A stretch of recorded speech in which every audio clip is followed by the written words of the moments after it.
రోజు రోజుకు వాళ్ళు మతి భ్రమించినట్టు పదవిని నిలబెట్టుకోవడం కొరకు ఒకడు, పదవిని తెచ్చుకోవడం కొరకు ఒకడు పోటీ పడుతూ ఒక వేట కుక్కల్లాగా ప్రవర్తిస్తూ ఉన్నారు. అన్న దగ్గర నుంచి గుంజుకోవాలని తమ్ముని దగ్గర తమ్ముని రాకుండా అది నిలబెట్టుకోవాలని అన్న. కేసీఆర్ని ఎవడెక్కువ తిడితే వాడు మనవాళ్ళం అనిపించుకుందామని చెప్పి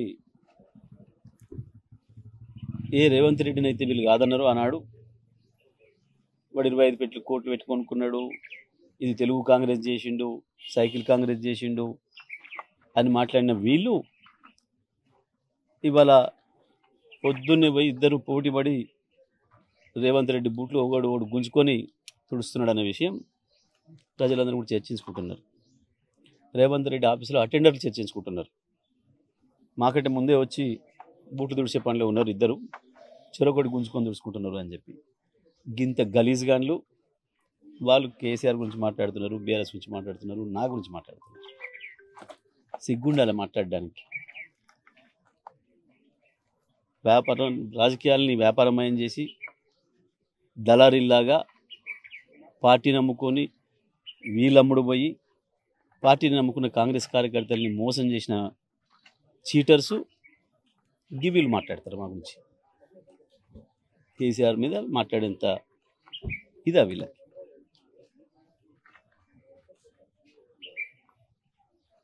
ఏ రకంగా 20,000 కోట్లకు ఆనాడు బీజేపీకి కాంగ్రెస్ పార్టీని అమ్మి ఎట్లా ద్రోహం చేసిండో కాంగ్రెస్కి ఉంది ప్రజలందరి మధ్యలో. ఇప్పుడు తమ్ముని పంపించి ఇవతల నిలబడి తమ్ముడి కోట్లేమని చెప్పి బీజేపీ కోట్లేమని చెప్పి కాంగ్రెస్ నాయకుడిగా కాంగ్రెస్ ప్రచార నాయకుడిగా ఉండి బీజేపీకి ఓట్లేమని చెప్పిన ఈ నీచుడు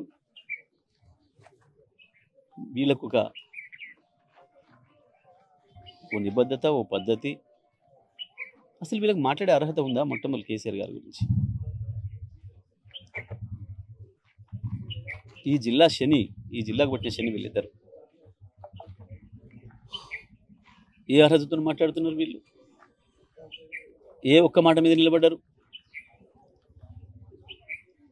సోనియా గాంధీకి పార్టీ నడిపిస్తలేదని చెప్పాను, రాష్ట్ర ఇన్ఛార్జ్ చేసిన ఆయన కొనేసిండు, రేవంత్ రెడ్డి కొనేసిండు పైసలు పెట్టి అని చెప్పాను. ఒక దిక్కు కాంగ్రెస్లో వండుకుంటూనే బీజేపీతోని అంటగాగినరు. పదవుల కొరకు పైసల కొరకు పార్టీలను అమ్ముకునే వీళ్ళు, వాళ్ళు అమ్ముకునే విధవలు వీళ్ళు కేసీఆర్ గురించి మాట్లాడతారు. కేసీఆర్ కాలి గోటిని కూడా పుట్టుకునే అర్హత లేని వాళ్ళు వీళ్ళు. వీళ్ళ నాయకుడే లిల్లీపుట్, అందులో సందేహమే లేదు. వీరి ముఖానికి దాని అర్థం కూడా తెలియదు. వెంకరెడ్డి అంటానికి లిల్లీపుట్ అంటే ఏందో 100% లిల్లీపుట్లు వీళ్ళు. కేసీఆర్తో పోల్చుకున్నప్పుడు రేవంత్ రెడ్డి అనేవాడు లిల్లీపుట్, అందులో సందేహం ఏం లేదు. కేసీఆర్ కాబట్టి చాలా సరళమైన భాషలో సరళమైన పద్ధతిలో చెప్పాడు. కార్యకర్తలను అడిగితే అంతకంటే ఎక్కువ చాలా పెద్ద పేర్లే ఉన్నాయి వీళ్ళకి. కేసీఆర్ అనుభవం ముందట, కేసీఆర్ కమిట్మెంట్ ముందట, ప్రజల పట్ల కేసీఆర్కు ఉండే ప్రేమ ముందట గీ దళారీలు, గీ బ్రోకర్లు, గీ వీళ్ళు లిల్లీపుట్లు కాకపోతే ఏమవుతుంది? ఉందా 120 రోజుల పరిపాలనలో ఒక్కటంటే ఒక్కటి ఏదన్నా ప్రజలకు పనికొచ్చే మాట, ప్రజలకు ఒక తీపి కబురు ఏమైనా ఒక్కటి? నోటుకొచ్చిన బూతులు ఒకడిని ఒకటి మించి మాట్లాడుతూ అసలు సమస్యలు పక్కదారి పట్టించి కరువు సమస్య లేనే లేదన్నట్టు నటిస్తూ పనికి మాలిన వాగుడు, కేసులు, జైలు. ఏం మీకు 125 రోజుల్లో ఏం కేసు పెట్టగలిగింది? ఏం దొరకబట్టి నిమ్మకాలకి? కేసీఆర్ ఒక వైట్ పేపర్ లాగా ఉన్నాడు, ఒక మల్లెపూలా ఉన్నాడు. ఉంటాడు 120 రోజులు కాదు, మీరు 1020 రోజులు వెతికినా, మీ జీవితకాలం వెతికినా కేసీఆర్ దగ్గర మచ్చ చూడలేరు. మీరు కేసీఆర్ పైన ఒక మచ్చ చూడలేరు, కేసీఆర్ పైన బురద వేయలేరు. సంవత్సరంలో ప్రభుత్వం పడిపోతుంది, రేవంత్ బీజేపీలోకి పోతారని స్వయంగా కేసీఆర్ మాట్లాడడం ఏంటని దాని మీద. అవును, మంది అనుకుంటున్నారు, చెప్పిండు, ప్రజలు అనుకుంటున్నారు. రేవంత్ రెడ్డి ప్రవర్తన కూడా అట్లే కనబడతా ఉంది. ఎక్కడ కూడా మోడీని ఒక మాట అనడం లేదు. వాస్తవానికి కేసీఆర్ ప్రతిపక్షంలో ఉండు 120 రోజులుగా కేసీఆర్ మీద లేస్తున్నావు, వంటకాల మీద కుక్కలాగా అరుస్తాను. నీ పోటీ ఎవరితోని? మోడీతోనే కదా, బీజేపీతో కదా. రాహుల్ గాంధీ ఏమో మోడీని దయ్యమని, ఈ దేశానికి పట్టిన దరిద్రమని మాట్లాడుతుంటాడు. నువ్వు మోడీ మేర బడాబాయ్, నేను గుజరాత్ మోడలే చేస్తా, గుజరాత్ మోడల్ ఈ దేశానికి చీకటి రాజ్యము అని చెప్పిండు రాహుల్. గుజరాత్ మోడల్ అంటే మనుషులని ఊచకోత కోయడమే. గుజరాత్ మోడల్ అంటే కుటుంబ సభ్యుల కళ్ళెదుటనే మహిళలు రేప్ చేయడమే. గుజరాత్ మోడల్ అంటే మహిళలు రేప్ చేసిన వాళ్ళని జైల్లో పెడితే వాళ్ళని బయట తెచ్చి దండలేసి ఊరేగింపులు చేయడమే. గుజరాత్ మోడల్ అంటే పేదల్ని మరింత పేదలు చేయడమే అనే మాట రాహుల్ చెప్తుంటాడు. నేను గుజరాత్ మోడల్లోనే చేస్తా తెలంగాణను కూడా నేను అంటుంటాడు. అందుకే ప్రజల్లో అనుమానాలు వచ్చినాయి. ఓహో బడే బాయ్ చోటే బాయ్ ఎప్పటికైనా ఒకటే అవుతారు కదా అని. దానికి కొత్తగా కేసీఆర్ చెప్పింది ఏమి లేదు దాంట్లో. రేవంత్ చెప్పిన మాటల్ని ప్రజలు అనుకుంటున్న విషయాన్ని చెప్పిండు. దాంట్లో ఆశ్చర్యం మీ అందరూ విన్నారు కదా, మీ ద్వారానే కదా, మీడియా ద్వారానే కదా ప్రజలకు వచ్చింది ఈ మాటలన్నీ. ఒక్క మాట అంటే ఒక్క మాట మీరు ఇంతవరకు విన్నరా? ప్రతిపక్షంలో ఉన్నాడు కానీ ఇవాళ గత 120 రోజులుగా కానీ ఒక్కరోజు కూడా బీజేపీని విమర్శిస్తూ మాట్లాడిన మాట, మోడీని విమర్శిస్తూ మాట్లాడిన మాట ఎక్కడైనా ఉందా? రాహుల్ గాంధీని మోడీ అరెస్ట్ చేయడానికి సిద్ధమైన రోజు కూడా ఒక్క మాట మాట్లాడలే వీళ్ళు. ఏంది లాలూచి? గదే కనబడుతుంది స్పష్టంగా. కాంగ్రెస్కు కొనసాగించే అలవాటు లేదు ముఖ్యమంత్రులను, ఎప్పుడు కూడా ఏడాదికి 2 నెలలు మార్చే అలవాటు ఉంది. అందుకే కాంగ్రెస్ మార్చే పరిస్థితి వచ్చినప్పుడు ఈయన అందులో పోవడానికి రూట్ ఏర్పాటు చేసుకున్నాడు మోడీతోని చెప్పేసి అని రాజకీయ పరిశీలకులు మాట్లాడుతున్నారు. ప్రజలు కూడా అదే మాట్లాడుకుంటున్నారు. వాళ్ళ ప్రవర్తన కూడా అదే పద్ధతిలో ఉన్నది కాబట్టి రేపటికి రాస్తా సరిగ్గా పెట్టుకోవడం కొరకే మోడీని ఇవ్వడం లేదు అనేది ఉంది చర్చ. అదే విషయాన్ని చెప్పిండ్రు కేసీఆర్ గారు. కాంగ్రెస్లోనే జరుగుతుంది. కాంగ్రెస్లో ఉన్న వాళ్ళే మాకు సమాచారం ఇస్తున్నారు.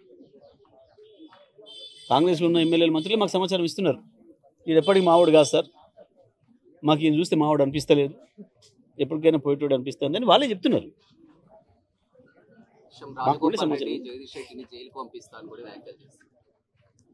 వీళ్ళ మూడవ పంపుతారు, వీళ్ళతో అవుతుంది. కేసీఆర్ జగదీష్ రెడ్డిని జైలు పంపడానికి, జగదీష్ రెడ్డికి ఉద్యమాలతో ప్రజల కొరకు జైలు పోయిన అనుభవం చాలా ఉంది, రేపు పోవడానికి కూడా సిద్ధమే, అందులో డౌట్ లేదు. కానీ ఈ చిల్లర నాయాలు అనుకుంటున్నట్టు వీళ్ళతోనే కాదు. తప్పకుండా ప్రజల కొరకు సందర్భం వచ్చినప్పుడు పోయిన గతంలో నల్లగొండ నీళ్ళ కొరకు ఇవాళ ఏదైతే ఈ చేతగాని దద్దమ్మలు నాగార్జునసాగర్లో నీళ్లున్నా ఎడమకాలకు నీళ్ళు ఇవ్వలేక, ఎస్ఎల్బీసీకి నీళ్ళు ఇవ్వలేక లక్షలాది ఎకరాలు ఎండబెట్టినరో ఇదే నీళ్ళ కొరకు కొట్లాడి జైలు పోయినా నేను. నల్లగొండలో నాకెట్పల్లి హైవే మీద రాస్తా రోక చేసి 20 కిలోమీటర్లు ట్రాఫిక్ జామ్ చేసి అన్నట్టు పోయిన జైలు. కార్యకర్తల తరఫున నేనే పోయిన జైలుకి.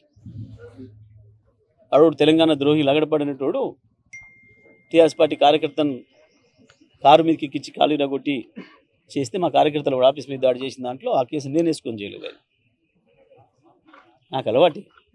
కానీ మీరు దొంగలు, మీరు ఎప్పటికైనా ఒక రోజుకి మీరు చేసిన దొంగతనాలకు జైలు పోతారు. వ్యాపార సంస్థల నుంచి, బ్యాంకుల నుంచి లోన్లు తెచ్చి ఏదైతే 100 కోట్లు మాయ అని చెప్పేసి అని ఓడర్లు వేసుకొని తిరుగుతున్నారో ఎప్పటికైనా మీరు ప్రజల సొమ్ము తిన్న కేసుల్లో జైలు పోయేది మీరు మాత్రమే. వాడు అంటున్నాడు దిక్కు 20,000 కోట్లు తీసుకొని మమ్మల్ని మోసం చేసిపోయింది మీ సంగతి చెప్తూ అంటున్నట్టు వాళ్ళు కూడా. మోసగాళ్ళు మీరు కాబట్టి 420లో మీరు పోతారు. ప్రజల కొరకు నేను పోవడానికి సిద్ధంగా ఉన్నా. ఇక ఆస్తుల గురించి మాట్లాడుతున్నారు, ఇది నవ్వుకుంటారు జనం.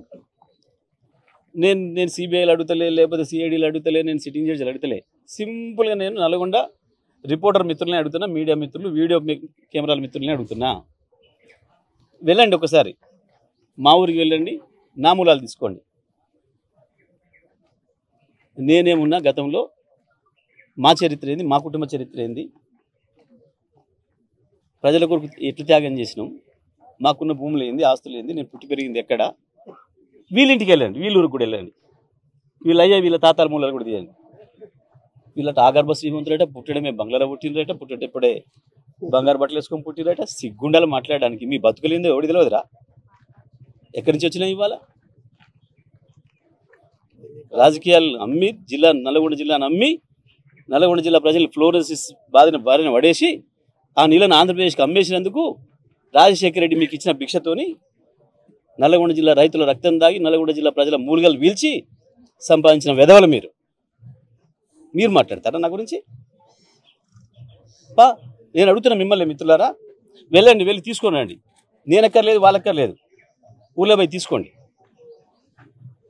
ఎవడి చరిత్ర ఏందో, ఎవడికి ఏముండనో, పుట్టినాడు ఎవడేముండనో, ఇవాళ ఏముండనో నేను ఇప్పుడు మాట్లాడలే. నాకు ఆస్తుల మీద, వ్యక్తిగత ఆస్తుల మీద నాకేనాడు కూడా ఇష్టం లేదు.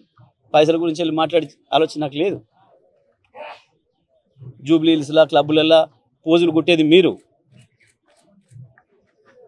₹1,00,000 అద్దాలు పెట్టుకొని, ₹1,00,000 వాచ్లు పెట్టుకొని పోజులు కొట్టి తిరిగేది మీరు. నేను ప్రజలు ఉంటాను నిత్యం.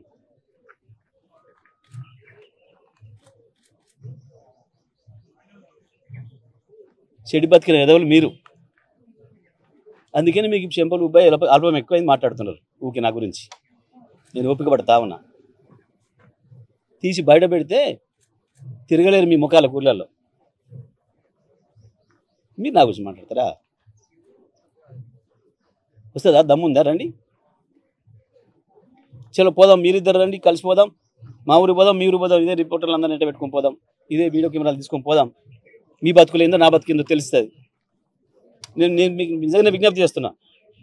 ఇన్నిసార్లు మాట్లాడుతున్నారు ఈ విధవలు. ఒక్కసారి మీరే పోయి స్వయంగా తీసుకొని రండి.